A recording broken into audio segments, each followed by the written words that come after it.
Bom dia, pessoal. Bom dia a todos, todas e todes. Eu sou o professor Joabson Lima Figueiredo. Sou, junto com a professora Laci Machado, proponente desse simpósio, né? E que temos muita alegria e a honra de contar com vocês aqui nesse momento, no nosso 18º Congresso da Abralic, né? Congresso Internacional da Abralic, e que muito nos honra participarmos e contar com pessoas maravilhosas como vocês. Então, nosso simpósio tem o título Narrativa, Tradução e Transcriação, Diálogos entre Línguas, Linguagens, Gêneros Literários e Configurações Estéticas. De novo, lembrando a coordenação, a professora Laci Guaraciaba Machado, de Goiás, e eu, professor Joabson Lima Figueiredo, aqui da Bahia. Então, fizemos essa parceria Bahia, Goiás, Goiás, Bahia, e queria registrar mais uma vez a importância do professor, meu querido amigo, um irmão de travessias, professor Átila, da PUC de Goiás, que foi um dos idealizadores deste simpósio. Então, eu queria aqui registrar para a eternidade, né, já que vai ficar gravado esse momento, a parceria com meu querido Átila, professor da PUC. E dando sequência, né, nosso simpósio começou ontem, então no seu segundo dia, temos mais algumas apresentações. E aqui, nesta manhã, eu convido daqui a pouquinho para fazer uma fala a nossa querida Poliana, mas antes disso, só queria falar, registrar, né, da importância de como estar aqui nesse simpósio como professor de uma universidade pública do interior da Bahia e como a nossa universidade, junto com a UFBA, junto com demais colegas de outros lugares, tem sua maior importância em fazer uma universidade séria no Brasil, uma pesquisa, e que muito nos honra estar aqui nesse momento. Queria também, nesse momento, agradecer duas pessoas que estão aqui, que são parceiras de travessias desse simpósio. As minhas queridas, e a Fernanda Sampaio e Rafaela Chaves, que são monitoras que estão aqui com a gente. Eu quero registrar essa participação maravilhosa, dedicada ao nosso simpósio, ao nosso congresso, e principalmente vejo nelas o futuro da nossa universidade, que é importante essas parcerias e nós entendemos essas gerações, né? Onde essa geração passa, outra geração chega. Então, entendendo tudo isso, saldo como futuro da nossa universidade. Eu sou um homem de axé, um homem de Xangô como Olu, não podia deixar de registrar essas potências, estar aqui nesse momento com tantas mulheres empoderadas e que fazem a pesquisa no Brasil. E assim sendo, eu vou convidar mais uma, minha querida amiga de travessia, já conheço há alguns anos, minha querida Poliana, que além de ser pesquisadora, é escritora, e que vai falar um pouquinho da sua pesquisa para a gente. Não é pouquinho é o que estou falando, viu, Poliana? Você pode falar um bocado. Com o título, aliás, Poliana Corrêa Lima e Ricardo Magalhães Bulhões, com o título No Mais Secreto do Ser Efêmero, a corporização da escrita feminina em Um Muro de Pedras.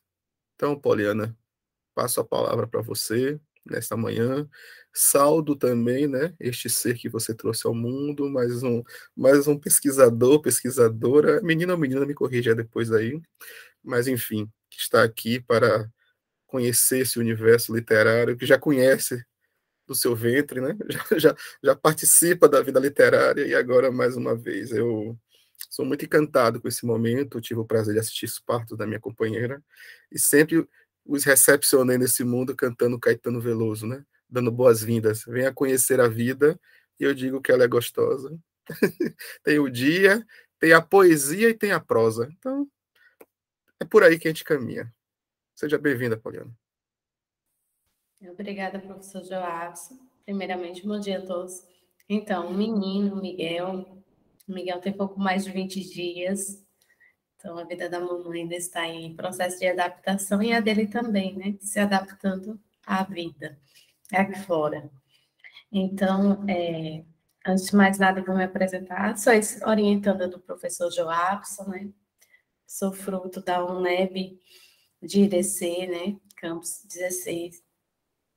E atualmente sou doutoranda da UFMS e meu trabalho aí é em coautoria com meu orientador, Ricardo Bulhões. Então, como o professor Joabson já disse, o título do meu trabalho é Mais Secreto do Ser Efêmero, a corporização da escrita feminina em Um Muro de Pedras. Então, inicialmente, eu vou falar um pouco sobre caminho, a trajetória da minha pesquisa. Durante a graduação, a pós-graduação e o mestrado, eu estudei a escrita de Clarice Lispector. Então, foi por meio da escrita de Clarice Lispector que eu cheguei à escrita de Elisa Lispector, que atualmente, né, eu estudo escrita feminina. E para chegar até a Elisa, o meu caminho se deu por meio da Clarice. E muitos outros pesquisadores, né, acaba ocorrendo esse mesmo percurso. Visto que a Elisa não é uma escritora tão conhecida quanto a Clarice, tão estudada, né, tão analisada, a sua escrita, né, tão analisada quanto a escrita da Clarice. Até porque a obra da Clarice, né, a sua escrita, ela é uma das maiores, digamos, não vou nem falar maiores, que já puxa para o fanatismo, né? Mas, enfim, ela é uma das escritoras mais estudadas, né, no Brasil e também no mundo. Ela é uma escritora bastante conhecida. E a Elisa, os pesquisadores questionam, né, às vezes, não sabemos por que a escrita não ficou tão conhecida, questões que a gente sabe, discute na academia, de cânone, enfim, né? E se ficar à sombra, digo a sombra entre aspas, da Clarice, pode ter, né, por ser irmã, pode ter ofuscado não a qualidade da escrita dela, mas sim esse provável reconhecimento. Então, no meu percurso, para chegar à escrita da Elisa, se deu com a leitura de No Exílio, porque é uma obra com resquícios autobiográficos. Eu digo resquícios para não ter que me comprometer aqui, visto que minha pesquisa vai falar de um outro viés. E eu fui, né, conhecer a obra, tive o intuito, a vontade de conhecer a obra, justamente para poder pegar esses aspectos autobiográficos que Elisa traz No Exílio, e comparar também com outros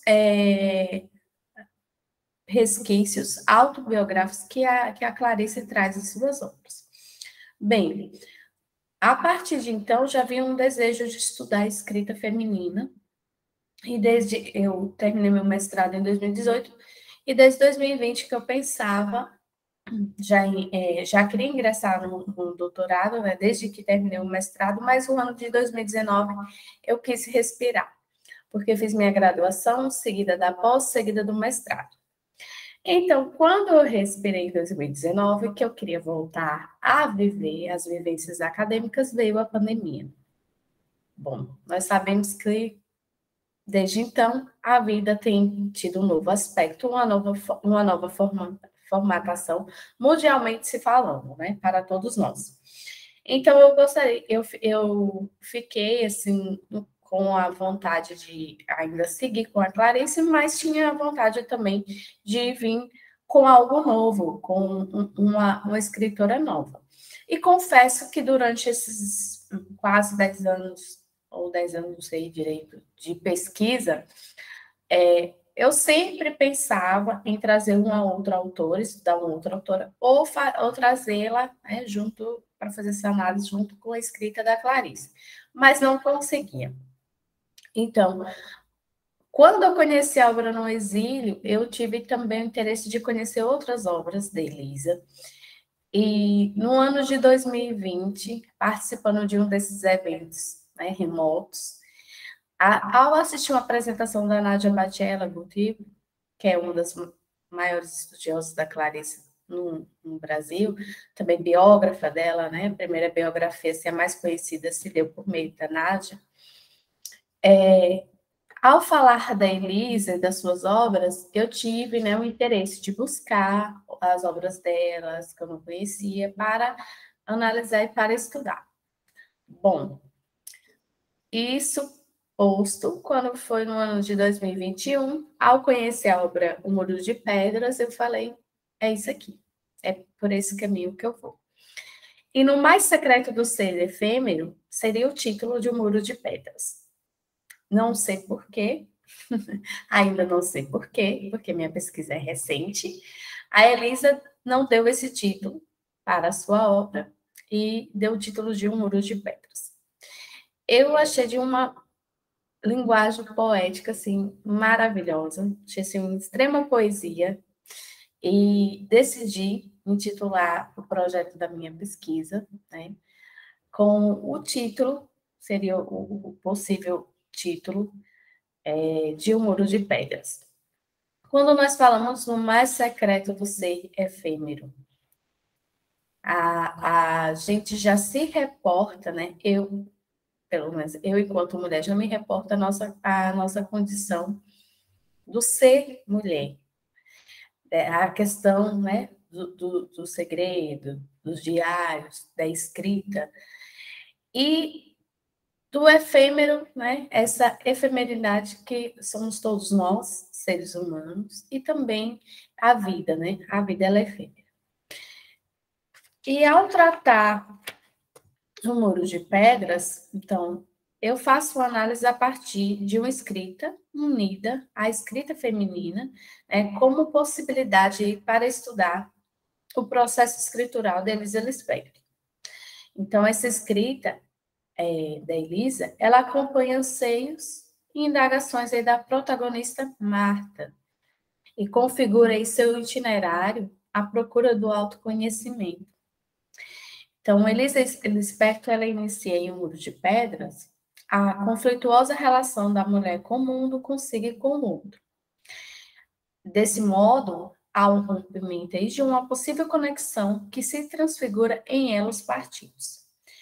Então, em sua tessitura escritural, a solidão das personagens representa um mecanismo para alcançar o conhecimento de si. Então, ao mesmo tempo que a personagem ela tenta dialogar, está em diálogo com o mundo e com as pessoas ao seu redor, ela também se distancia, né, nesse processo poderíamos chamar talvez de solitude, para buscar esse conhecimento de si mesma.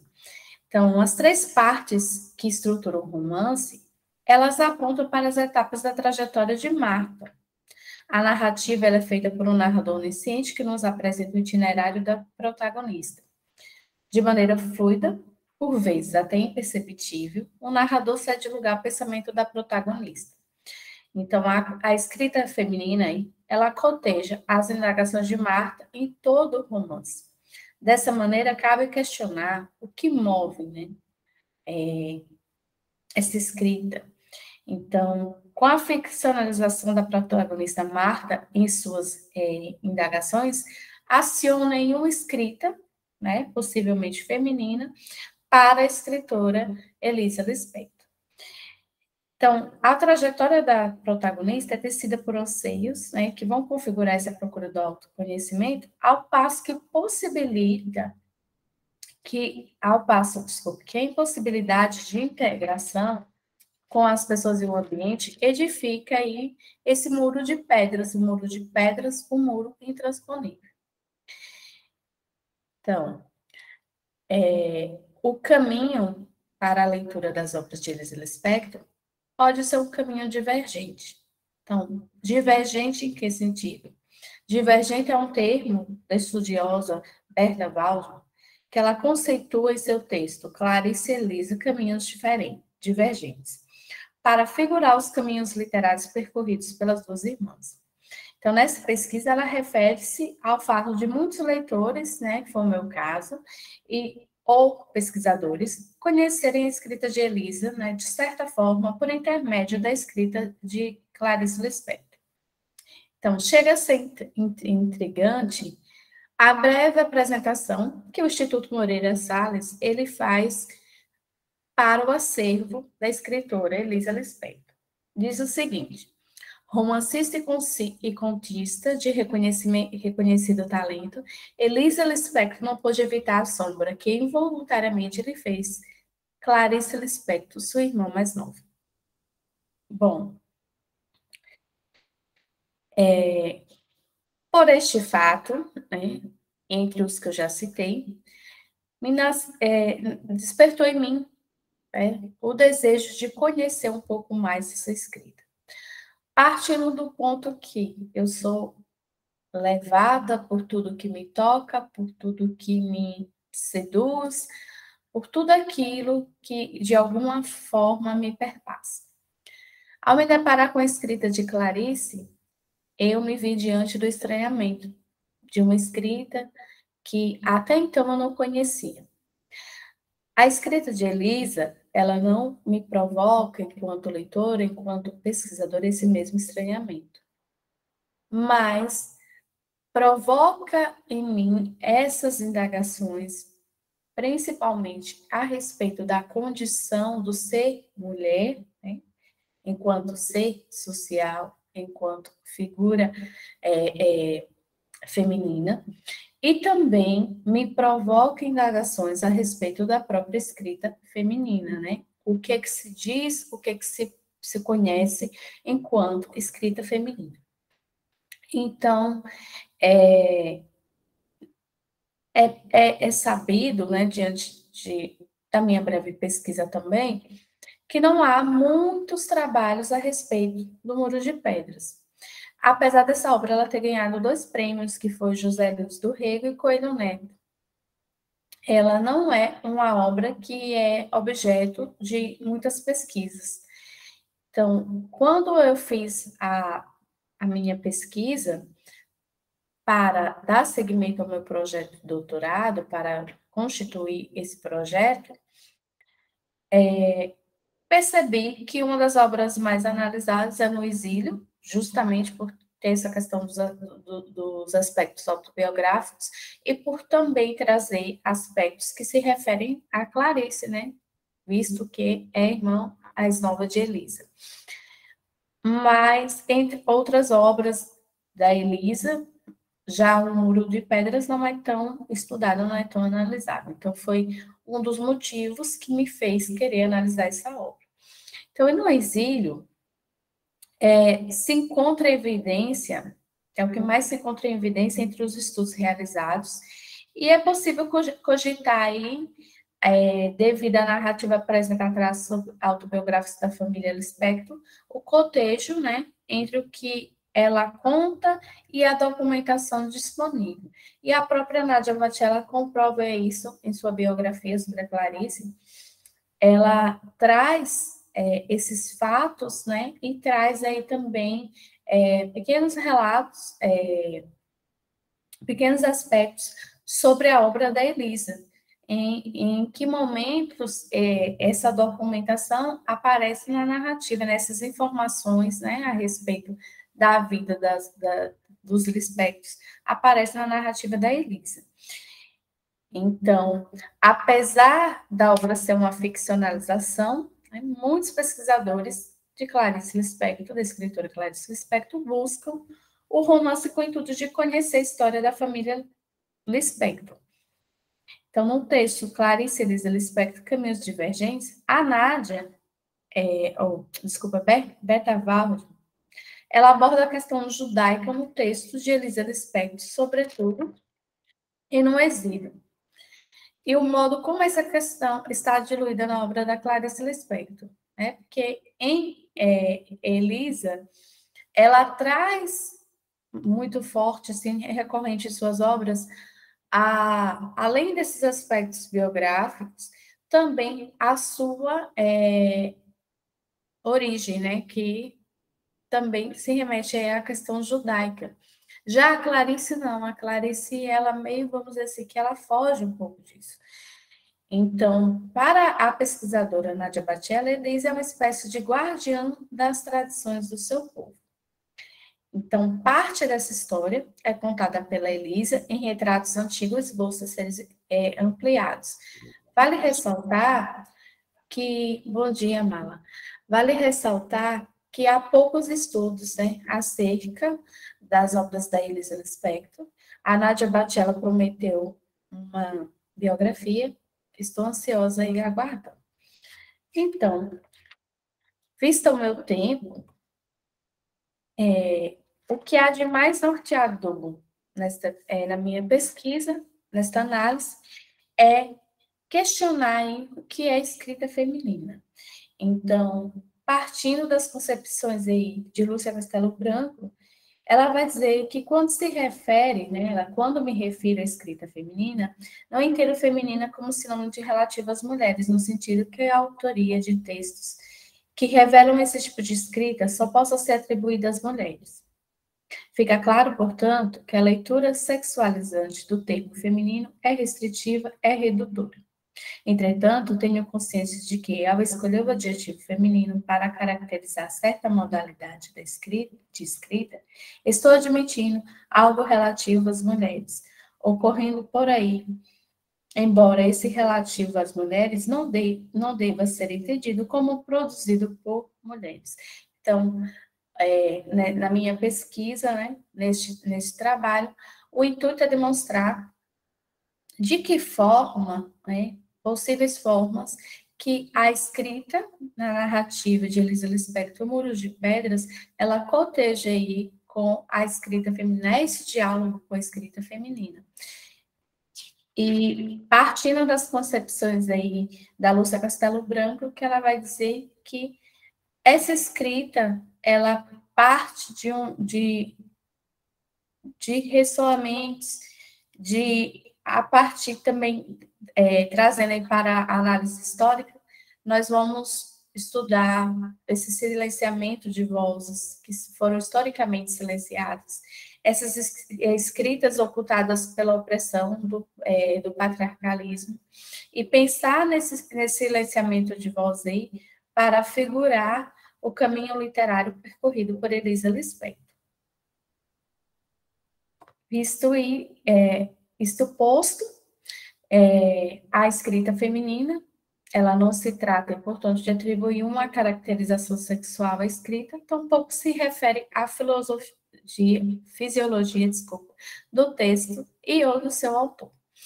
E a Lúcia Castelo Branco, ela vai dizer que a escrita feminina se distingue das demais por possuir uma enunciação própria, um tom, um ritmo, uma respiração, uma dicção feminina da escrita. Então, a estudiosa, ela enfatiza que o feminino, de uma forma ou de outra, acaba por incomodar. E a partir desse ponto de vista, né, a partir dessa análise, nós vamos estudar como esse silenciamento de vozes foi feito, né, historicamente, e como isso ressoa na própria produção ficcional e daquilo que é entendido por escrita feminina. Bom, acho que é isso, apesar. Quando eu vi o tempo, eu saí atropelando as coisas, mas.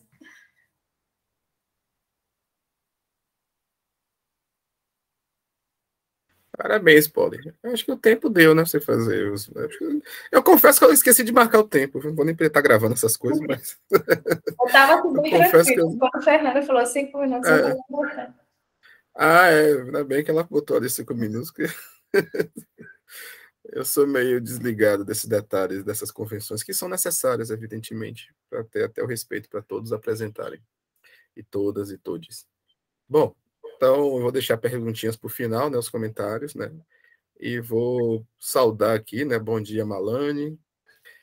Ainda tá com a cara que veio de Ilhéus, tá vendo? Uma viagem muito bonita. Eu adoro aquelas praias do sul ali, vi você lá tirando as fotos, muito bem. A professora Malane está aqui também para apresentar seu trabalho no 18º Congresso da Abralic e no nosso simpósio com o título Estela no Tempo, uma conversa sobre poema 1 de Presságios, de Hilda Hilst. Então, Malane, você vai fazer a apresentação. E aí, após a sua apresentação, a gente abre aqui para um diálogo. Ontem teve esse movimento. Eu acabei não falando, mas Poliana fez muito bem, que é fazer uma pequena bio, né, nesse primeiro minutozinho da apresentação, só para saber de onde partem as pessoas, até porque vai ficar registrado, gravado para a posteridade, né? Então é importante. Tá bom? Então, por favor. Eu nem fiz a minha hoje, que eu fiz ontem, fiquei na dúvida, como eu imaginei que o arquivo fica conectado, mas enfim. Então, passando a palavra para a Malane, seja bem-vinda.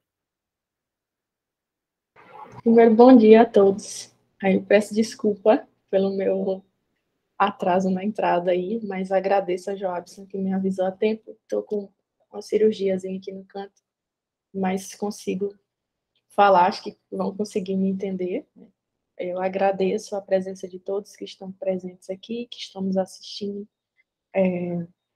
O meu trabalho é sobre a Hilda Hilst, em orientação com a professora Kelsilene, do doutorado. O meu doutorado é na UFMS, no Mato Grosso do Sul. Trabalho na UNEB de Irecê, junto com o Joabson, meu companheiro de trabalho de muitos anos aí de literatura, de vida, de graduação, de mestrado, de tudo, né, Joabson? E Poliana, que também é minha amiga desde a graduação e está comigo nesse doutorado também agora. Então, eu queria saber o tempo. Quanto tempo eu tenho para apresentar? 20 minutos. 20 minutos? O meu trabalho é sobre um poema da Hilda Hilst, Poemas 1 de Presságios, e Presságios é a primeira obra publicada por Hilda Hilst, pensando poesia, escrevendo a nível de poema, num viés poético, e a minha escolha desse livro se dá por um interesse em falar sobre uma estela que é acionada nesse poema e uma estela que vai estar dialogando.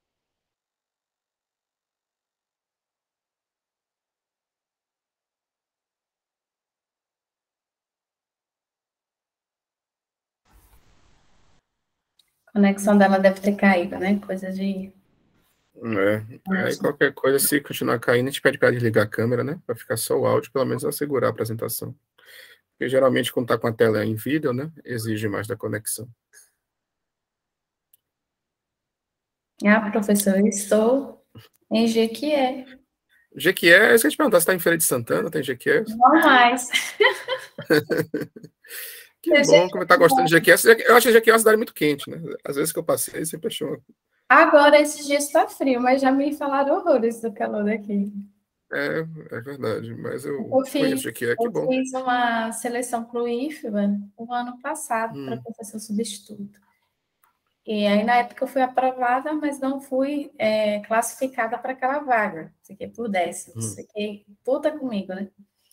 Aí, agora, o IFBA de Jequié me chamou, me convidou. Que bom. Você já fez pro IF de Jequié na época ou foi chamado assim? Como a UNEB, né? Você faz para um lugar e depois ser convocado para outro? Eu fiz para Jacobina. Que legal. Que bom, Polly. Eu fiz, marida. Importante. Eu e ele, só vim. Importante. Aí como é que tá sendo a adaptação na cidade? Tá gostando? Tá tranquilo? Tô tendo nesse movimento também, né, que tá recém, né? Não é parturiente, que é o termo que utiliza, acho que é esse, nem sei. Eu só tenho que falar parida, né? Mas como a Fernanda e a Rafaela estão gravando, eu tô com vergonha de falar esses termos. Mas até certo, né? Mas, enfim, que bom, que legal. Quer dizer, né? Eu acho muito importante. E bom que você tem um plano de saúde, isso é importante também. Hoje em dia tem que celebrar tudo isso, né? Você vive em tempos muito difíceis. Eu ainda estou me recuperando no início da semana desse episódio lá de Foz do Iguaçu e desse episódio no Rio de Janeiro, daquele estuprador lá, né? São tantas coisas, né, nesse Brasil terrível, que está enfiado, tem que ficar se recuperando todos os dias, sabe? Então, ainda estou me recuperando E a imprensa brasileira ainda é pior, né? Que a Jovem Pan não achou o que fazer, foi transmitir o vídeo sem tarja, sem nada, né? Expondo a mulher mais ainda, mais uma violência, dentro de tantas violências que ela sofreu, ainda tem mais essa agora. É um negócio terrível. E aí eu vendo você falar isso aí, que você está em Jequié, aí chega uma notícia boa, né? Coisa feliz, você está aí, começa esse ciclo aí no IFE, que bom, fico feliz. Na verdade, a seleção é para substituto, né? Mas eu pensei em 2 vezes. Mas é um começo, eu comecei substituto em Seabra, né? Acho que a vida é assim. Primeiro que você vai ter já uma titulação, né? Existem pontos, né, pelo trabalho, e você já vai também construindo parcerias, né? A vida é isso, profissionais. Já conta pontos, né? Quando vier o efetivo. Qual é o período? São 2 anos? 4 anos? 2 anos. 2 anos acontece tanta coisa. Que bom. Estou feliz. Já é uma segurança em 2 anos, né? Tem isso também, né? Isso é importante. Você está no doutorado, né? É muito importante. A maior importância. E qual é o nome? Miguel, é? Miguel. Miguel, gostei. O primeiro nome, o segundo foi o pai que escolheu, meu Deus. Qual, são, é nome composto? Qual o outro nome? Pela vontade da mãe não seria não, né? Mas, enfim, ele tem um pai. E ficou como o nome? Miguel Aiva. Miguel Aiva. Ah, diferente esse Agora, Aiva. o Aiva é um personagem da série Os Vinx, que é a série favorita dele. Eu não conheci. Malane, esse sempre simpósio você está sendo né? Quase um parto aí, Poliana que passou por um parto recentemente, mas está sendo um para você também, né? Veja, se você quiser, pela questão da conexão, você pode deixar a imagem ligada, né? Se ficar, você que sabe, não sei como é que tá a sua conexão. Não tá boa, na verdade, né? Mas aqui eu mas vou... fica à vontade. Se quiser Gente, recomeçar, porque estava bem no iníciozinho aí, não sei. vou recomeçar. Vou fechar minha boquinha aqui. E eu peço desculpas, inclusive. E aí, na hora que estava falando, vi que caí. Enfim. Mas eu já havia iniciado a apresentação, de certo modo, sobre o texto que eu escolhi para falar sobre a Hilda Hilst, sobre... A minha pesquisa não é na área de poesia, dos textos em poema da Hilda Hilst, são sempre em prosa, os que estão no meu trabalho, mas estou sempre dialogando com isso que é os textos em poema da Hilda. E nessa apresentação, meu trabalho sobre presságios é no intuito de uma aproximação para pensar a ideia de tempo, né? E essa ideia de tempo é o que faz parte da minha pesquisa do doutorado, de como a Hilda Hilst consegue elaborar o tempo em diálogo com os personagens que ela cria num viés narrativo. Esse tempo é o tempo ficcional. Em relação à poesia, e no sentido do texto Presságios, no poema Zoom, eu dialogo com a ideia de tempo, esse tempo que ela está o tempo todo organizando a nível poético para garantir uma conversa com aquilo que eu chamei nessa apresentação, nesse trabalho, que é pensar um espaço poético como acionamento de criação. Então, isso eu faço um diálogo com o Gaston Bachelard, tanto em Poética do Espaço quanto Poética do Devaneio. Ambos fazem parte dessa discussão para tratar aquilo que eu costumo dizer que é uma sugestão, que pode não ser isso no final da minha pesquisa, inclusive. Uma sugestão não, é uma, como é que eu posso dizer, uma trajetória de pesquisa, né? No sentido de dizer que ela está sempre criando e elaborando um tempo que garante esse acionamento poético, tanto na criação do poema quanto no viés narrativo que está sempre imerso à poesia do texto da Hilda. E às vezes a gente diz que separa, mas, como ela mesma diz, ela escreve textos e isso não está acarretado a uma condição categórica que a ela não se prendia a essa especificidade. Desse modo, eu fiz algumas aproximações em relação à estrutura do poema, isso levando uma conversa com o Emil Steigen, um pouco com um texto do Otávio Paz, em O Arco e a Lira, e todos eles estão em diálogo com isso, que é uma conversa de acionamentos do tempo. Então, é um texto que trabalha muito mais com sentir essa ideia temporal também dentro de uma conversa poética, também dentro do texto poema. Abro citação para começar falando sobre o poema. Estela, me perguntaram se permaneces no tempo. O primeiro ponto, primeiro acionamento do poema da Hilda. E ela vai fazer essa conversa que é sempre uma pergunta ao eu lírico, e esse eu lírico está sempre presente no intuito de garantir uma Estela que vai chamar uma ideia de recorte no tempo, uma Estela que precisa dizer o que permanece no tempo, e o que permanece no tempo tem uma aproximação direta com a ideia de morte, a ideia de como esse tempo marca a cada instante um renascer desse eu lírico, um renascer das sensações desse eu lírico. Então, é uma morte poética, é um acionamento de morte poética, que está o tempo todo ansiando por uma estela, que ela aproxima no sentido de estrela, e todo esse ponto de pensar estela é um contínuo para falar de instante poético. E esse instante poético que está sempre por se finalizar num viés de morte. Conversando com o que propõe, em sua maioria, defende o texto do Bachelard, quando ele fala da noção de espaço, e essa noção de espaço está sempre se agarrando ao tempo, ou seja, para cada espaço, o tempo marca o seu acontecimento nessa lógica, então é como se houvesse uma compressão, uma aproximação entre espaço e tempo, então por isso que eu aproximo com o texto do Bachelard, e esse texto do Bachelard diz o seguinte: às vezes acreditamos nos conhecer no tempo, ao passo que conhecer é apenas uma série de fixações em espaços estabilizados no tempo. Então, na fala do Bachelard, essa aproximação poética, e é o momento em que ele faz também essa discussão de pensar o tempo como um acionamento poético, aquele que percebe o tempo, tem esse olhar poético para ele, e está sempre em conversa com aquilo que é a noção de espaço, as vivências dentro de uma lógica de tempo. Mais à frente, aí eu vou caminhando com o poema da Hilda, quando ela fala: ainda ontem te vi, olhar quase estagnado, desci as azuis escadas com aquele teu chale verde, aquele chale de estela, parecia feito d'água, verde aguado, verde aguado. Então, a lógica de um chale para essa aproximação poética traz uma ideia de metáfora, e essa metáfora pensada por Bachelard também numa concepção de criação, sempre no sentido de chale, como aquilo que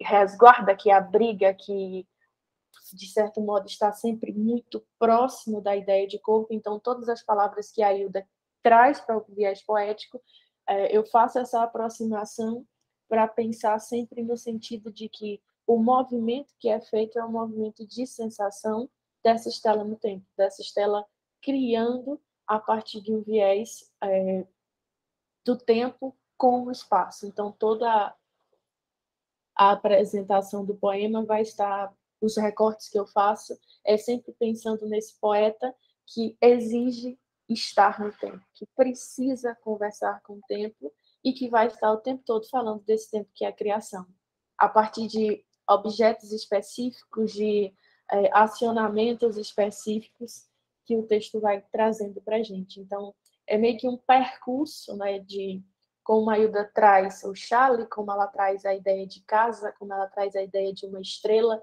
que é também estela, que fixa-se no tempo, e que vai estar sempre conversando com o que é um acontecimento em instante. Então, a pesquisa segue nesse sentido de perceber como esse eu lírico vivencia uma lógica de tempo. Mais à frente eu penso na condição de instante, e aí é onde eu saio de uma conversa tão direcionada com o Bachelard e vou me aproximando do Otávio Paz, no Marca e a Lira, quando ele vai falar do modo violento que a criação poética se dá sobre a linguagem.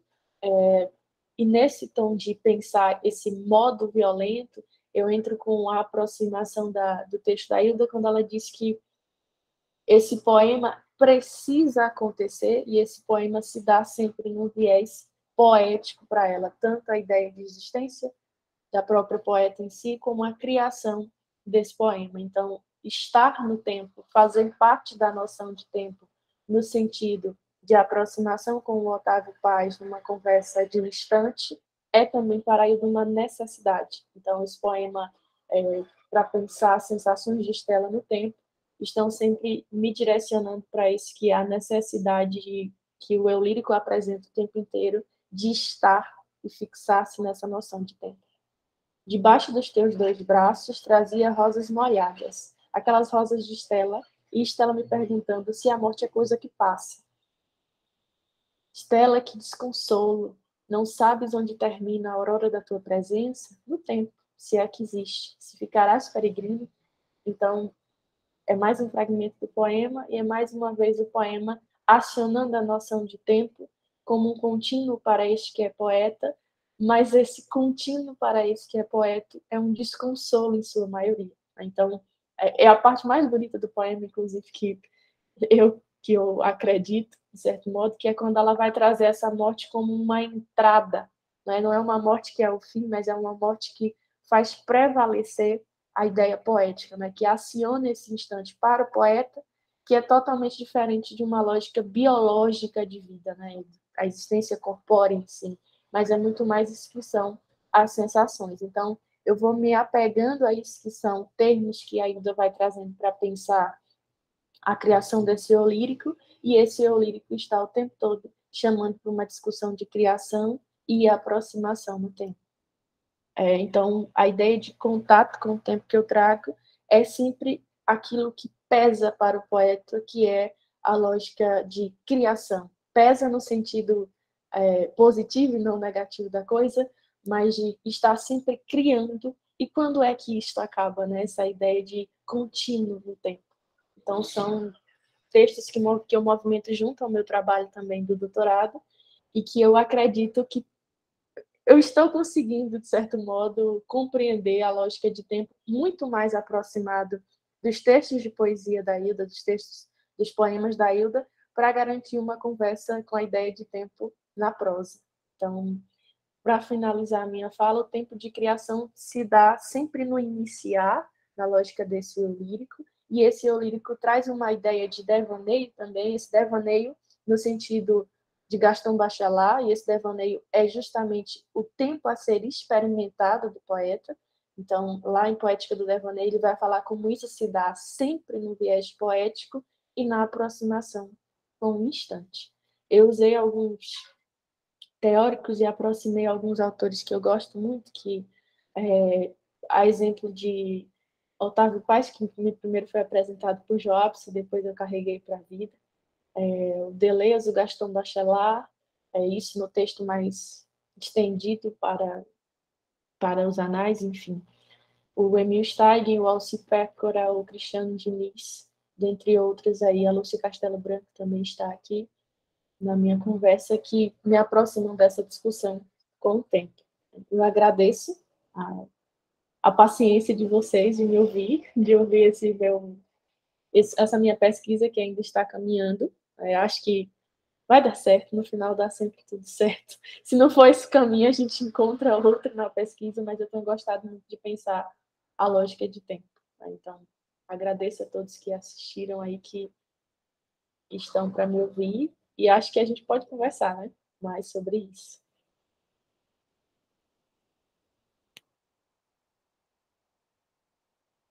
Que maravilha, mais um trabalho apresentado, mais uma coisa que a gente aprende. Eu queria parabenizar a Malane, e também Poliana, por aqui compartilhar seus saberes, suas pesquisas, suas leituras. Isso é muito importante, desde ontem que eu tenho dito isso, né? Como é importante fazer pesquisa no Brasil em momentos tão delicados, tão duros, e aí termina sendo resistência, né? Resistir ao que está posto aí, e que espero que em outubro se termine. Eu, particularmente, gostei muito, Malane, gosto muito da sua pesquisa com Hilda Hilst. Acho que você já é uma referência, né, na fortuna crítica da Hilda, pelo que você já vem produzindo já há um tempo, que você já vem acionando esse repertório teórico, e como você tem um olhar singular à pesquisa dela. E Poliana trouxe aqui a Elisa Lucin, Elisa Lucin, não, Elisa Lispector, já vou citando o nome da pessoa errada. Perdão. Bom, foi até bom errar, porque agora já vou começar a fazer uma pergunta. Vou lançar uma para cada um aí, para a gente ouvir mais um pouquinho, né, Fernanda, né, Rafaela?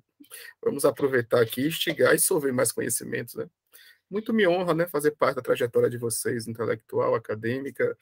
A gente nunca sabe, né, como docente, até onde a gente influencia alguém em alguma coisa. Então, que bom que vocês entendem que foi um exercício positivo. Mas eu dou risada, mas tem coisas muito sérias sobre isso, né? Basta ver que no início da semana uma pessoa em Salvador tirou sua vida, né? Num TCC, né? Num momento muito delicado, e a gente fica... E eu acho até que tem que ter um trabalho muito mais sério sobre isso também, essas questões que perpassam nessa relação docente-discente, em momentos tão delicados como a banca de TCC, enfim, eu não quero, né, julgar ninguém, não conheço detalhes do caso, mas eu só estou chamando atenção para os cuidados que temos que ter em todos os aspectos. E acho que a pandemia terminou aflorando mais essas questões, né? Pela questão do recolhimento, né, no momento isolado, ou talvez pela questão de perdas familiares, enfim, tanta coisa que está acontecendo e a gente tem que resistir a tudo isso e produzir, né, potências, pesquisas belas, fortes e que nos empoderam. E aí, para aumentar o bate-bola, né, a troca aqui de saberes, eu vou começar provocando Poliana por uma questão, para mim, como desconhecedor, curiosa. E Fernanda e Rafaela fiquem à vontade para perguntar também, viu? Aqui é um diálogo entre nós. Você citou várias vezes na sua fala, Poliana, que a Elisa é pouco conhecida, né? Até você citou que a Nádia pretende fazer uma biografia, né, uma biografia. E aí eu queria te provocar por aí, esse pouco conhecimento, né, acadêmico aqui nesse caso, intelectual, quanto literatura, passa também por Clarice eclipsá-la, né, já que Clarice é muito conhecida, vamos dizer assim, e ser irmã, porque essa é uma pergunta, só para situar mais ou menos onde eu quero chegar, que muito tempo foi feita aos irmãos, né, Caetano Veloso e Maria Bethânia, né, até onde a obra de um não poderia esconder a do outro, e diga-se passagem, Bethânia é mais nova, e fez sucesso primeiro que Caetano. Caetano, na verdade, vai acompanhar a Bethânia, né? Porque ele era um irmão mais velho, né? Era de maior no popular na Bahia dos anos 60. Só foi de acompanhante, que os pais só liberaram Bethânia, que era de menor, né? Usar os termos da época, se tivesse um irmão mais velho para assinar a documentação. A menina sair do interior da Bahia, nos anos 60, né? De menor para o Rio de Janeiro gravar disco, tinha que alguém junto da família, né? E aí, lá que ele começa a gravar e tal, ele começa a se despertar para essa coisa. Ele fala isso, né, nas suas biografias. Ele tinha vontade de ser até artista, né? Artista plástico, tinha vontade de ser professor de língua portuguesa e tal. Ele nunca tinha pensado em ser artista, no caso musical. E aí, depois, a partir de Bethânia e tal, ele começa a desenvolver coisa. Tanto é que a primeira música dele composta é Bethânia que grava e tal. Então, essa relação, Elisa, Clarice, as escritoras, as irmãs, você tem detalhes que pode, né, nos trazer aqui o que é que pode, as hipóteses da pesquisadora Poliana e também né, não deixa de ser também a admiradora, né, que poderia chegar nesse ponto, o que é que pode ter influenciado aí, ou a crítica também, que nunca foi muito simpática, né, às vezes só olhou para um lado, não olhou para o outro, enfim, estou aqui lhe provocando e você que depois se resolve. E Malane, eu vou fazer logo minha pergunta aqui já para fazer a primeira rodada, né? Você fala do tempo, né? E, claro, né, do tempo poético, poesia. Eu estava lembrando do texto de Bose, né? O Ser e o Tempo da Poesia, né? Que é um clássico nessa discussão, que ele traz Vico, né? O filósofo Vico. Mas aí eu queria. E lá ele chama atenção para o tempo, o ser e o tempo e a questão da linguagem, né? Aí eu queria lhe provocar por aí. Como é que você pensa essa linguagem de Hilda Hilst a partir dessa dinâmica do tempo? E aí, tá bom? Então tá aí E aí eu quero escutar também sobre isso. Para mim é uma questão muito boa que você está acionando nesse doutorado. Fiquei curioso, né? Essa questão do tempo sempre é uma discussão que perpassa, né, a literatura, né? Por toda a sua dimensão. E eu acho que é uma discussão muito bacana. Eu quero aproveitar ele e provocar um pouquinho mais para aprender mais com vocês duas, tá bom? Então, com a palavra, fiquem à vontade. Então, professor, na verdade, essas primeiras informações sobre a Elisa e sobre a produção ficcional das Espectros, eu tive ainda na graduação, quando eu estava estudando, né, para fazer análise do meu TCC, para a construção do meu TCC, na verdade.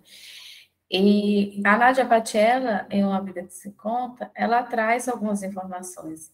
Ela diz que a mãe da Clarice escrevia diários, e que ela já cita naquela época a obra No Exílio, da Elisa, que foi por meio dessa biografia que eu conheci, né, sobre a existência, na verdade, da escrita, da produção ficcional da Elisa Lispector, porque, ao contrário da Clarice, que a gente encontra aí nos livros didáticos, com a Elisa a gente não tem essa mesma felicidade, digamos assim. E assim como muitos outros, né, escritores e escritoras, né, que produzem no Brasil, atualmente também, né, contemporâneos ou não contemporâneos. Então, essa questão desse desvelamento, né, desse conhecer, a gente sabe que academicamente ela perpassa muitos obstáculos, né, muitas barreiras, a própria questão do cânone. Então, ao falar de comprovar porquê, dizer o porquê, foi ou não ficou ou não ficou conhecida, é mais que ter suspeitas, né? Mais investigações e indagações acerca disso. Uma vez que ser irmã da Clarice não é uma tarefa fácil, né?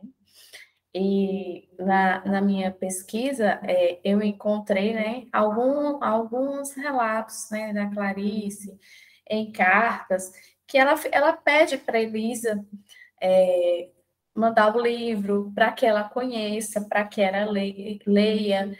E o que se percebe aí, eu não sei se a Elisa tinha, eu não posso afirmar isso, até porque minha pesquisa é recente, e mesmo que não fosse, eu não poderia afirmar isso com propriedade, né? Então, penso eu que talvez a Elisa tentasse se pôr um pouco mais afastada, né? Um pouco mais à margem, digamos assim, desse conhecimento da Clarice acerca das suas obras, justamente pelo peso, talvez pelo peso, né, de ser a Clarice Lispector, porque por mais que fosse a irmã caçula, era a Clarice Lispector, né, uma escritora de nome na literatura brasileira. Então, talvez a Elisa não queira ser influenciada, digamos assim, ou mesmo, não sei, ser julgada, né, pela irmã, que ambas têm uma escrita muito diferente. É uma escrita que dialoga em algumas questões, porque a Clarice também traz a mulher, né, também traz, querendo ou não, traz a escrita feminina, mas era algo também que a Clarice não. A gente sabe que a Clarice ela nunca levantou bandeira para o feminismo, mas sim sua escrita é uma escrita feminina que perpassa aquilo que hoje nós entendemos como concepção, né, do que é a escrita feminina. E meu interesse aumentou, como eu disse no início da minha apresentação, a partir de uma participação da Nádia Bachella. Aí ela falou também a respeito da Tânia Lispector. Ela tem um livro de contos também que eu tive o interesse de comprar, de ler, tenho esse livro, mas foi algo que não me tocou enquanto leitora, a escrita da Tânia. Já a escrita da Elisa, sim. Claro que não da forma como me toca a escrita da Clarice, mas me tocou ao ponto de querer estudar a obra dela na minha pesquisa de doutorado. Então, essas produções ficcionais, a Nádia Bachella vai chamou nessa sua apresentação, na verdade, eu não sei se ela vai desenvolver estudo sobre isso, assim espero, de As Irmãs Tecelãs, né? São as 3 ficcionistas. Aí ela trouxe a produção da Elisa com a produção da Clarice e da Tânia. E assim, não é a Tânia tem esse livro de contos e tem alguns outros textos, mas não na produção ficcional. Já a Elisa, ela nos deixou aí um acervo de 10 produções, sendo 3 livros de conto e 10 romances, e 10 livros, desculpa, 10 livros, 3 livros de contos e 7 romances. Então, é algo realmente para se questionar, e é isso que a pesquisa vai fazer, né? Isso que eu, perante essa situação, enquanto pesquisadora, vou buscar entender, né? Trazer essas indagações do porquê desse silenciamento acerca da escrita da Elisa. E outra questão também relevante sobre a Elisa é que alguns de seus livros a gente não encontra mais. Eles não foram mais editados. Então, enquanto pesquisadora, tem um bom, que é o novo, que é o que a pesquisa quer, e é o desafio de buscar, de encontrar, de procurar saber, que foi justamente um dos motivos que me fez não continuar com a Clarice. Não que eu saiba de tudo, que a Clarice, eu costumo dizer que ela é um universo, né? Tem muito a ser explorado, tem muito a ser estudado ainda. Mas, para mim, enquanto pesquisadora, já era um caminho que eu estava trilhando há muito tempo, e eu precisava de algo novo, algo que me desafiasse. E encontrei isso na Elisa. Então, não sei, diante desse silenciamento, talvez esse desinteresse aí das editoras também de não publicarem mais, você não consegue os livros, tem livro dela que eu não encontrei ainda nem sebo. Alguns encontram com a maior facilidade, como o Muro de Pedras, no Exílio, que foi recém-editado pela Rocco, há um tempo atrás, se eu não me engano, foi a Rocco. E outros você não encontra mais de forma alguma, porque não são mais editados. Consegui responder a pergunta. Então é isso. Com certeza. E você, antes de passar a palavra para a Malane, essas três tecelãs, né, as três irmãs, lembra a mitologia grega, né? Que tem as três irmãs tecelãs que tecem o destino, né? Com os fios da vida, né? Na roda da fortuna. Então, e tem uma peça do Tchekov, Três Irmãs também. Então, assim, termina essa imagem, né? De três irmãs. É bem interessante. Acho que a Nádia, muito feliz aí, né? De trazer esse tecido aí dessas três irmãs, como é a nossa vida segundo a mitologia grega, nossos mitos, né? Daqui a pouco eu vou até fazer uma pergunta para vocês duas sobre isso, que até é um termo caro aí nas escrituras que vocês trabalham, que é a ideia dos mitos, né? E a cada um a seu tempo aciona também a religião, né? Mas daqui a pouco eu volto. Deixa eu passar a palavra para a Balane. Eu vou tentar responder o que está na minha, ainda é a minha, um dos pontos específicos da minha pesquisa, mas que tu trouxe um grande nome, que é o do Bose, e que eu uso também na pesquisa, lá no, inclusive naquele capítulo que é Poesia e Resistência, se eu não me engano, do Bose. Aí é um ponto que me aproxima muito do meu trabalho, porque, de certo modo, o que eu percebo até então, na lógica de linguagem da Hilda, tanto no viés de poema, tanto no viés de prosa, de modo geral, é uma tentativa de sobrevivência mesmo, né? De sobreviver a partir da palavra. Então, a linguagem e o acionamento que ela tem para sentir as coisas, para a criação literária, era um modo de existir também da poeta Hilda Hilst, em nível de criação, e que a gente sente isso no texto dela, mas em todos os textos, tanto em teatro quanto em poesia, em poema, em crônica, todos eles estão num acionamento de linguagem que é uma tentativa de, a partir da mesma, comunicar-se. Né? E essa comunicação que ela trata, que ela traz pelo menos no viés poético, né, de certo modo, no toda a poesia, quando a gente lê, a gente percebe como esse acionamento da linguagem é sempre uma tentativa muito intensa, tem se dado para mim, pelo menos, a primeira instância de pesquisa, né, primeiro momento, mas isso pode mudar, né? É sempre uma tentativa muito grande de tratar daquilo que é a existência deste que é poeta, este no texto. Então, e era uma coisa que ela repetia muito, inclusive, né? Pouco me importa se você vem à minha casa, se você me vê por aí, se você me dá oi, mas você me lê, né? Você lê o meu texto?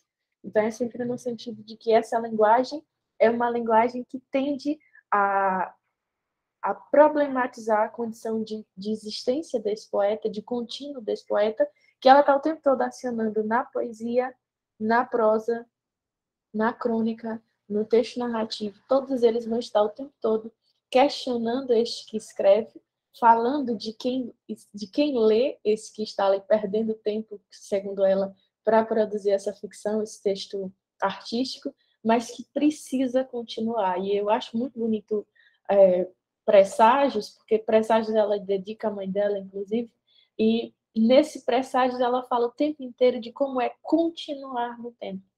E esse continuar no tempo do poeta precisa e acontece a partir da linguagem, a partir da palavra. E o modo com que ela aciona essa palavra, e às vezes a pessoa diz, mas aí é muito...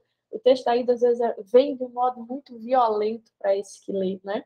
Aí a gente pensa, mas existir é muito violento também, né? O próprio ato de existir se dá de um modo muito violento.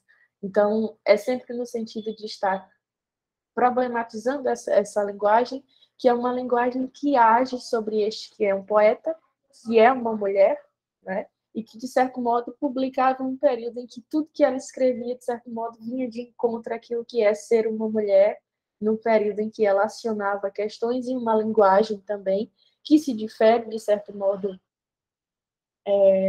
do que se espera socialmente de uma mulher, mas que ela estava ali para produzir aquilo que ela dizia que era sempre uma tentativa muito intensa de dizer, olha, eu também produzo, eu também escrevo, eu também digo aquilo que você imagina, que eu nem sonharia em escrever. Então, é meio que uma batalha intensa com uma palavra e com esses que lê o texto da Ida. E aí, por isso que eu acho que o acionamento do tempo é o que marca tanto. Tem um texto que eu faço uma aproximação de poema, de um texto em prosa dela e do teatro, no sentido de como esses personagens caminham por todas essas obras e estão o tempo todo dizendo que estão ali para ficar nessa condição de tempo, nessa condição de tempo artístico. Não sei se consegui responder até onde a pesquisa está indo, né? Mas é nesse sentido. Respondeu sim. E você falando aqui, eu estava lembrando e já vou chegando na outra pergunta, vamos dizer assim. Mas antes de mais nada, Rafaela e Fernanda querem falar também, por favor? Querem tirar alguma dúvida, algum comentário, alguma perguntinha? Não, eu só achei muito interessante as pesquisas. Eu não conhecia a Lívia. Eu estava comentando isso com Nanda no privado, que eu não conhecia a Lívia Lispector, né? Então, foi uma surpresa bem grande, ainda mais 3 escritoras, né? 3 irmãs escritoras. Não tinha esse repertório mesmo. E eu acho que entra muito. Eu acho que entra muito nessa questão mesmo do apagamento, né? E ela já tinha trazido que ela vai trabalhar aparentemente na pesquisa. E a questão da Hilda também é muito interessante, assim, essa questão do tempo. Então, só estou nesse lugar de contemplação mesmo das falas, não tenho nenhuma indagação no momento, não. Pode continuar.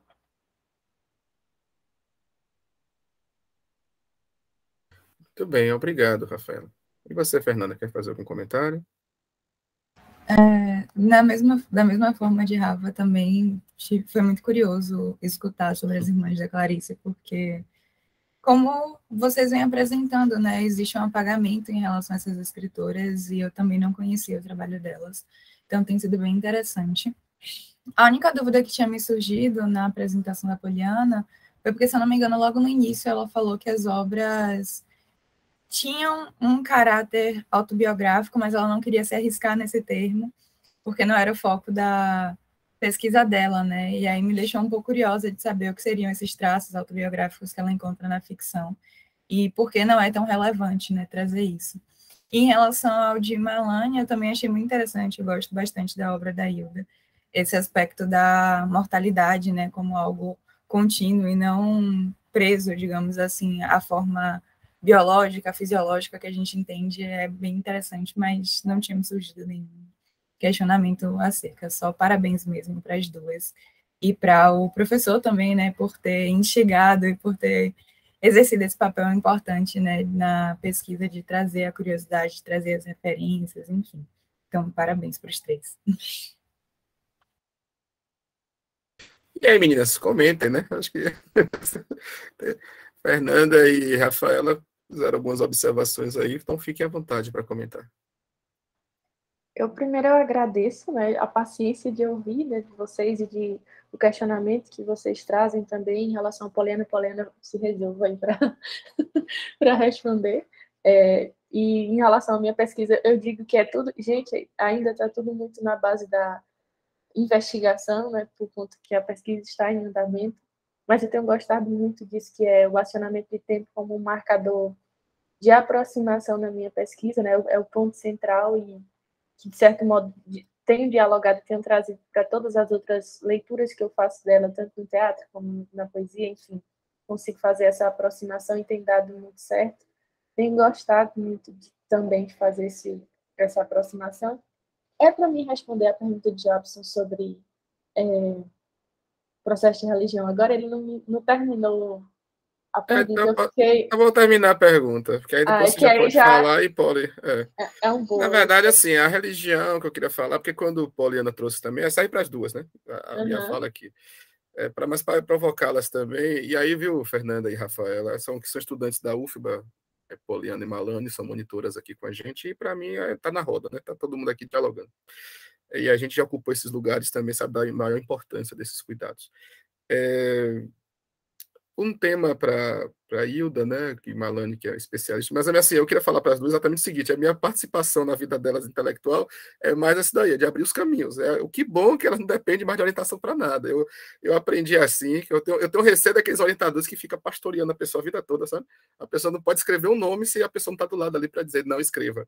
E eu acho que o ideal é isso, é você, né, trabalhar num cenário que a pessoa possa se construir, possa buscar referência, você dá essa, eu vou chamar de segurança, a pessoa se sentir seguro com aquilo que faz, segurança com aquilo que produz, né? E tem gente, né, colegas nossos, que trabalham a insegurança, a pessoa não consegue fazer uma linha sem não estar ali do lado, então isso é importante também. Mas fechemos esse parêntese, como diz nosso querido Machado de Assis, e voltando aqui à pergunta, a questão da religião. Tanto em Hilda, né, tem uma importância muito grande, né, essa questão do divino, ela se coloca sempre num diálogo e tudo mais. Tem gente já até que pesquisou, né, Malane conhece mais, sabe, doutorado e tal, tese sobre o divino na obra de Hilda. E aí tem a linguagem, né, também, né, que aí tem a própria linguagem. Eu lembro da Bíblia, quando fala, né, no princípio era o verbo, né, o verbo estava com Deus, o verbo era Deus, ou seja, essa relação do verbo, da palavra com esse divino, né. E no caso da Elisa, pelo que a Poliana apresentou aqui, ainda não sou leitor da Elisa, quero sê-lo um dia, essa questão que você citou, a questão judaica, né? Essa questão desses diários, dessa relação, a gente entende essa biologia, da biografia, né, da família Lispector, a vinda para o Brasil e tudo mais. Então, assim, me parece que são termos importantes para as duas autoras, né? E aí, cada uma a seu modo, não estou dizendo que são as duas pela mesma dinâmica, né? Uma pela linha mais, vou chamar de filosófica, né? Essa questão da linguagem com o divino, esse diálogo, e até Deus para Hilda é muito inominado, né? Muito inominável, né? Não tem um nome específico. E no caso da Elisa, tem a ver também com essa própria diáspora, né, do povo judaico, essa ideia de estar sempre esse divino, né, em conflito, distante, esse sofrimento, esse patos, né, esse locus do patos, do sofrimento, está muito voltado nos textos de quem, evidentemente, né, traz essa marca, né, esse texto. Então, eu queria ouvir vocês essa relação, né, considerando religião aqui também como mitos, né, mitos fundantes de uma ficção, mitos fundantes de uma, né, e também como tempo, né, dentro de uma linha, né, que define também a própria ideia da vida, né, a própria ideia dessa transitoriedade, né, daquela visão clássica de literatura que vários autores acionam, né, essa ideia desse devir, enfim, aí já entra para outra gente, né? Já entra, falar devir já vem para outros acionamentos. Então vou parar aqui para não. Quem tem que brilhar são vocês. O simpósio aqui é só. Eu estou falando demais já, vou até calar minha boca. Mas fica à vontade aí. Não sei se entenderam a pergunta, né? Eu fiz um mosaico aí que nem eu estou entendendo mais. Eu respondo primeiro, Poliana? Responde e depois. Aí vocês escolhem aí. Bora lá. Ele foi na pergunta mais perigosa do mundo. Vou tentar dar meu jeito aqui, mas eu pesquisei muito sobre isso no início, porque eu também estudo a Obscena Senhora D, né? Obscena Senhora D e o outro texto Está Sendo Tecido, daí. E dentro desses dois textos, a ideia de Deus é um acionamento muito forte. Na verdade, todos os textos da Ida têm uma conversa muito intensa com a ideia criada sobre um Deus, né? E aí, quando você diz, olha a ideia do inominável, né? Aquele que ela cria vários nomes ali, e são vários nomes que a crítica, quando não compreende, de certo modo, bate muito na Ida, assim, bate com muita força na Ida, de certo modo, mas é um ponto em que vai aparecer em todos os textos dela no sentido de uma ideia de orfandade, né? E eu gosto tanto desse termo quanto da lógica de obsessão. Na verdade, sou apaixonada por essa palavra, eu preciso dizer. Mas tem uma obsessão, né, no texto em relação a isso, que é uma conversa com Deus, e que ela fala lá em Obscena Senhora dele, mas você conheceu Deus, Ehud? E ela fala, Deus me livre. Então, é sempre numa ideia de pensar nisso, que é aquele que tem a ideia de criação, e de criação, ela não vai trazer essa ideia de criação do corpo, mas daquilo que para ela é essencial, muito mais do que a ideia de corpo, que é a palavra, né? Que é aquele que cria a ideia de palavra. E quando ela trata dessa ideia de Deus, é sempre no intuito de, pelo menos na minha leitura, esteve sempre muito aproximado disso, que é ser o pai, ter a ideia de pai da humanidade, ser considerado pai da humanidade, mas onde você está que eu não vejo, né? Então, e aí eu sempre trago o termo de orfandade, numa leitura também filosófica, numa conversa que vai para Nietzsche, que vai caminhar por um viés pós-estruturalista mesmo, mas no sentido dessa necessidade de dizer de um pai que é de todos, né, no sentido que ela traz no texto, mas onde você está? Né? Eu estou procurando você e eu não encontro você. E ele é sempre um grande mistério. E movimenta muito o texto dela nessa ideia de um mistério de um Deus que não é um Deus pensado em relação a uma religião específica, assim, não tem um trato religioso específico, assim como ela mesma dizia que, olha, eu sou muito religiosa, as pessoas não acreditam, mas eu sou mega religiosa. Então, não tinha uma ideia de religião específica. A questão era sempre essa noção de um pai, né, da ideia de Deus como o criador de tudo, e esse mistério que é.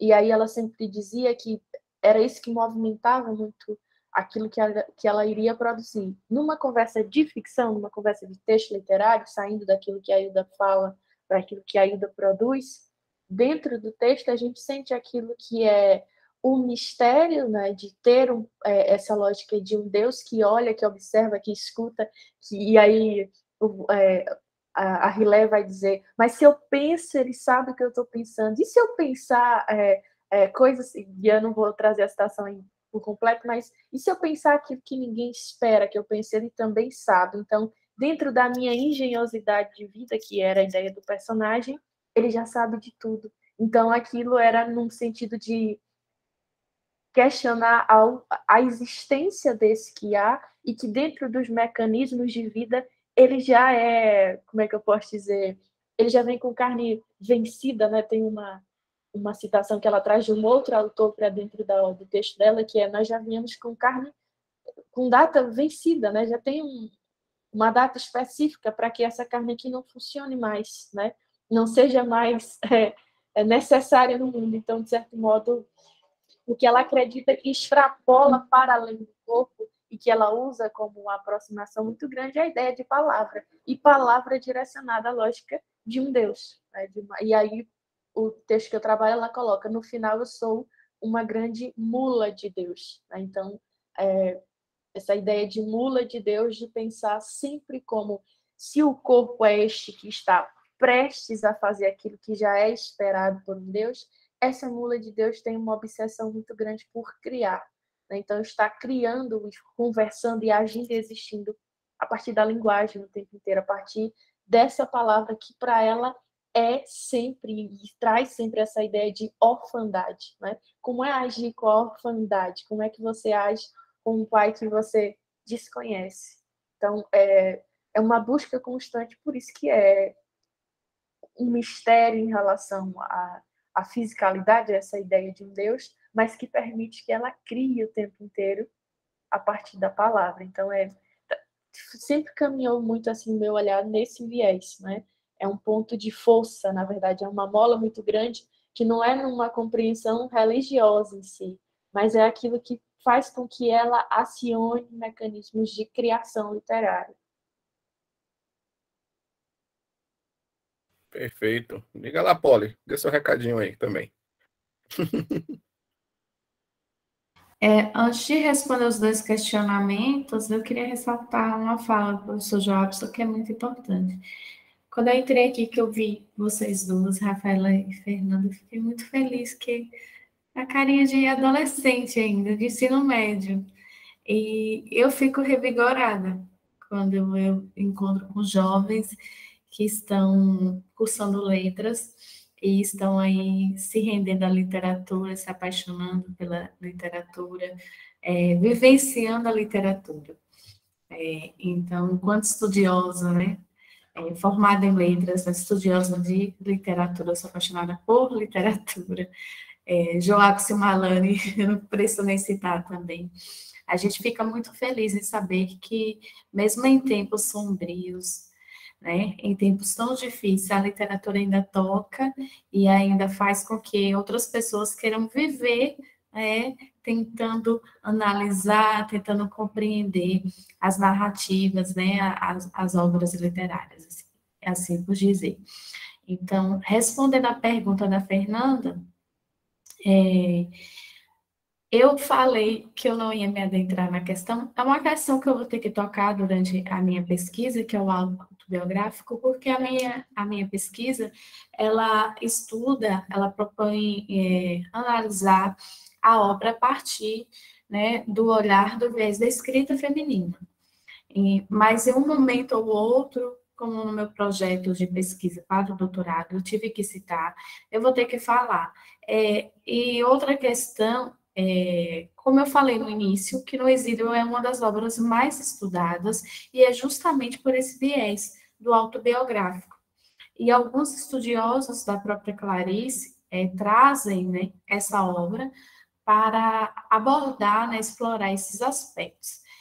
Lá você vai ter no Exílio, na narrativa de No Exílio, esses elementos, né, da travessia, né, que a Clarice veio da Ucrânia com a sua família, a similaridade aí entre os nomes também, né, entre o nome hebraico ao nome que teve a transposição aí, a transição, na verdade, para o português.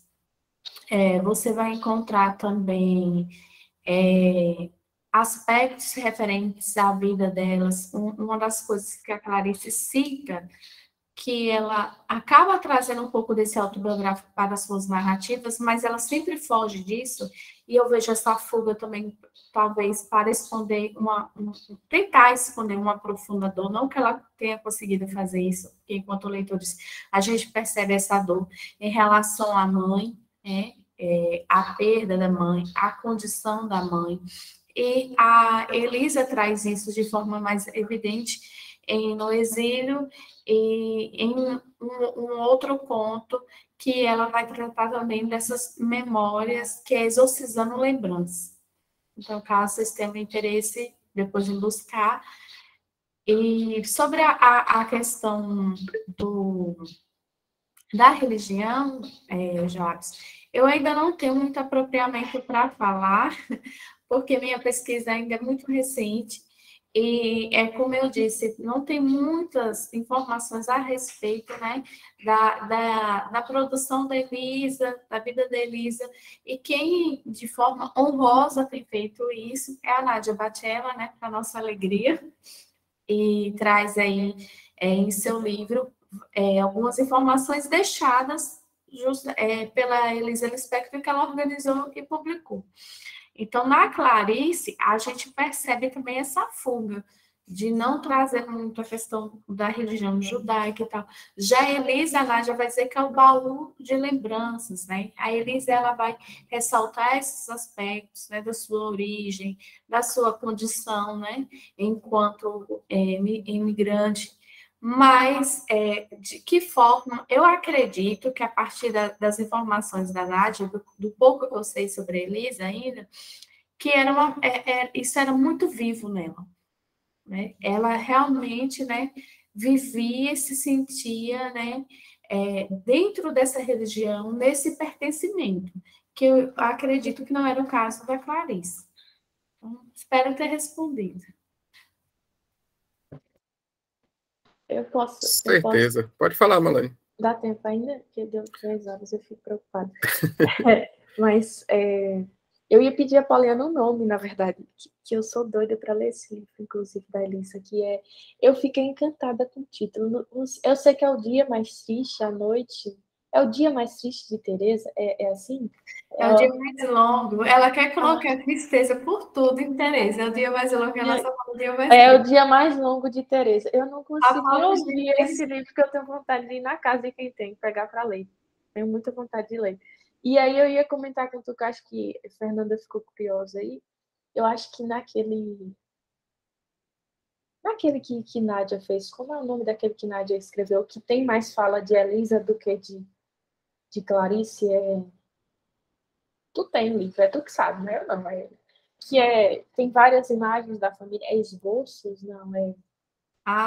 Esboço para Hã?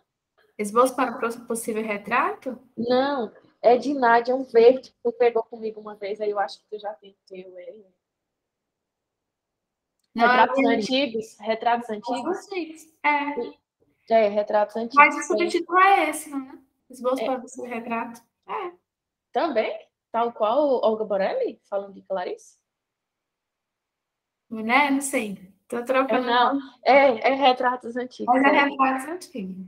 E aí eu vou até fazer um comentário aqui, que eu fiquei sabendo, que eu fiquei passada, que eu gostava muito daquele Esboço para um Possível Retrato, que é um texto que eu gostei muito falando da Clarice, e esculhambaram o livro, né? Na verdade, nós achávamos que a Olga tinha...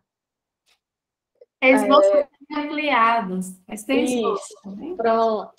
Gente, a leitura é demais. As pessoas acabam tem que ter. Pois e aí foi uma questão da editora, né? A editora que fez cortes no livro, né? E aí agora a Nádia vai fazer outra edição junto ao que a Olga já tinha feito. E acho que ela vai comentar isso, né? Sobre o fato que a editora esculhambou o livro.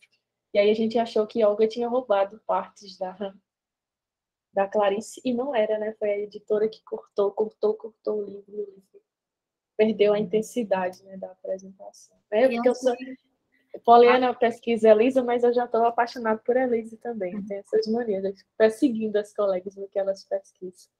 Marlene acabou sendo minha orientadora no projeto. Como ela já estudava escrita feminina, eu sou nova na pesquisa de escrita feminina, a Marlene acabou me orientando. O quanto é divino, fascinante essa questão da pesquisa, é que quando eu e a Marlene começamos a estudar a Clarice, né, conhecer as obras da Clarice na graduação, conhecer, que eu digo, ao nível de pesquisa, né, gente? As nossas informações na época eram essas, né, Marlene? Era a Nádia Bachello, era a Olga Borelli, e o livro da Olga Borelli, tanto a Marlene quanto nós ficamos encantadas, porque havia informações que a gente ainda não tinha, né, conhecimento, que hoje a gente sabe que foram informações que entraram fragmentos dessas informações, houve cortes, que hoje há outras obras, outros livros que trazem mais informações a respeito das cartas mesmo, que no livro há fragmentos dessas cartas, sem as informações precisas, né, de data, de destinatário, às vezes, mas que naquela época, para nós, foi, né, sem o achado, porque era o início da pesquisa. E o fascinante da pesquisa é isso. Eu olho para vocês, assim, essa questão que o Jobson falou aí, acho que do menino, né, que teve esse acontecimento com o TCC, como é importante, enquanto docente, ter esse cuidado, porque vocês estão começando, vocês estão ainda aflorando.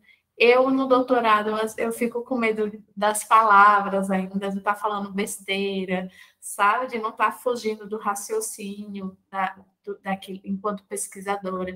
Então, ter esse cuidado com quem está começando, orientar, né?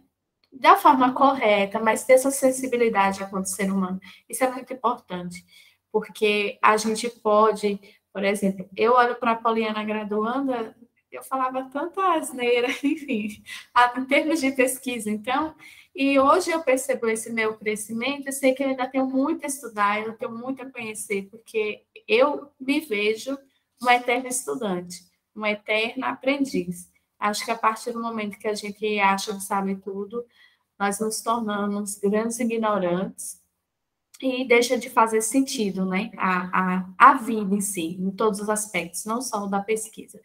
Então, a gente ter esse cuidado de não podar, né?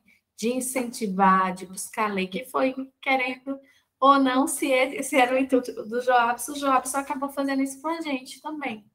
Né? Ao falar, olha, tem o UFES ali, ó, tem um mundo, ó, tem um mestrado, ó, tem isso. Vá lá, vocês que são de Irecê, tem um mundo ali fora esperando vocês. E nós estamos aí, nos lançando, né, Malane? Mesmo que virtualmente para o mundo, para a UFMS, e é o que nós desejamos para vocês. E tem um ponto, né, que, aproveitando sua fala, Polly, que a gente também entende como docente, eu acho que esse caminho, né, de deixar vocês na segurança das escolhas é muito importante. Por exemplo, quando vocês começam a ter essa leitura de gênero, buscar essa escrita feminina, essa autoria, naturalmente eu chegarei no meu limite, né? Eu acho que seria interessante, né, ter professoras orientando vocês, uma teoria que vocês estavam acionando. Então, isso é também uma compreensão que nós docentes temos que ter. Eu acho que esse momento de, por exemplo, de banca, aqui mesmo de simpósio, a gente tem que deixar sempre as pessoas à vontade, com segurança para falar, segurança para... Na verdade, até as perguntas são feitas para deixar vocês mais à vontade, para continuar o que vocês estão propondo. E, assim, houve um tempo que, não estou querendo pegar nesse caso essa semana, pode ser que nem tenha sido isso, né? Então, mas estou falando aqui no sentido geral, que as pessoas, alguns professores, preferiam ser temidos, né? Meter medo nos alunos. A pessoa já vinha andando no corredor, as pessoas já começaram a se tremerem, tem aquela prova, eu reprovo, aquelas famas, né? Eu sou reprovador, eu sou a pessoa que, né? E eu acho isso, na minha concepção, isso tem que ser colocado no passado.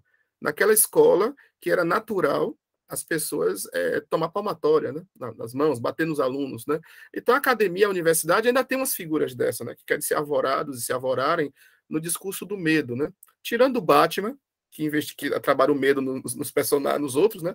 Eu não aceito esse tipo de coisa, né? Entendeu? O Batman eu aceito, os demais não. Então a gente tem que tentar ser parceiros, entendeu?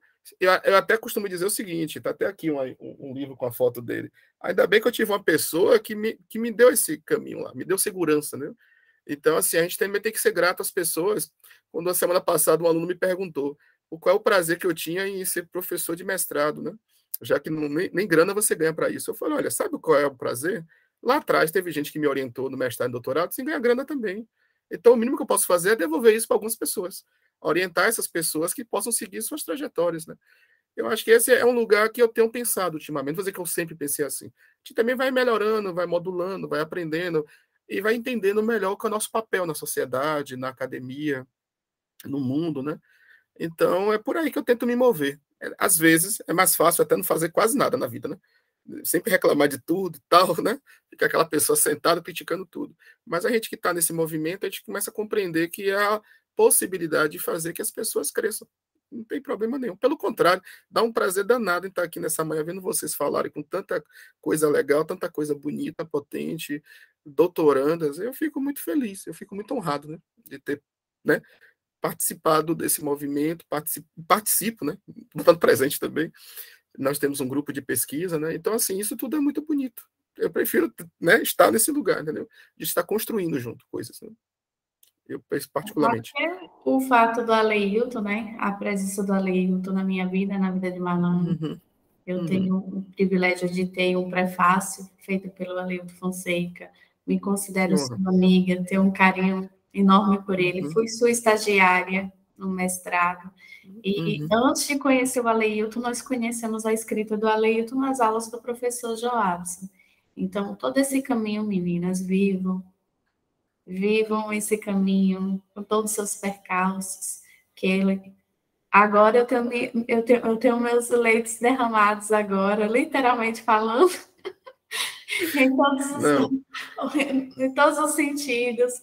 Ainda a gente tem um caminho aí, que, como todos os caminhos para quem faz pesquisa, né, como os obstáculos que faz parte da pesquisa, mas que é muito gostoso olhar para trás e estar aqui agora com 2 graduandas, né, da UNEB, porque a gente é fruto, né, cria da UNEB, e saber que é isso aí, sigam firme, e aqui estamos, caso precisem de alguma informação, alguma orientação, tal texto que você citou, tal pesquisa, estamos para orientar e ajudar no que for possível, né? É verdade. Eu sei que o tempo está estourado, né? Já está ali. Então, eu vou para as considerações finais, né? Vou passar a palavra para vocês, né? Se vocês quiserem fazer já um encerramento, mais algum comentário. E aí a gente vai encerrando por conta do prazo que tem a programação também. Nos pediram para manter esse prazo aí, né? Mas eu queria só registrar aqui o carinho, a alegria, encerrando aqui esse simpósio. E essa foi alegria mesmo. Estou aqui emocionado na medida de que como as coisas acontecem, aconteceram, acontecerão. E como foi bom dividir essa manhã com vocês. Aprendi muito, anotei muita coisa aqui. Já vou daqui a pouco na Amazon ver se eu abro o livro da Elisa. Eu já fiquei com vontade de gastar dinheiro. Que coisa terrível. Terrível, entre aspas, né? Que coisa boa. Para mim, o bom simpósio é aquele que nos dá desejo de ler mais coisas, sabe? Então, obrigado, Pauliana. Obrigado, Malane, por me deixar com vontade de ler mais coisas. Eu também tenho que ler mais Hilda Hilst. E Rafael e Fernanda, desejo a vocês boa caminhada, bom simpósio, boa travessia e espero nos encontrar sempre nessas agendas literárias da vida, tá bom? Uma palavra a vocês. Fiz minhas considerações, por favor, façam a de vocês e a gente encerra.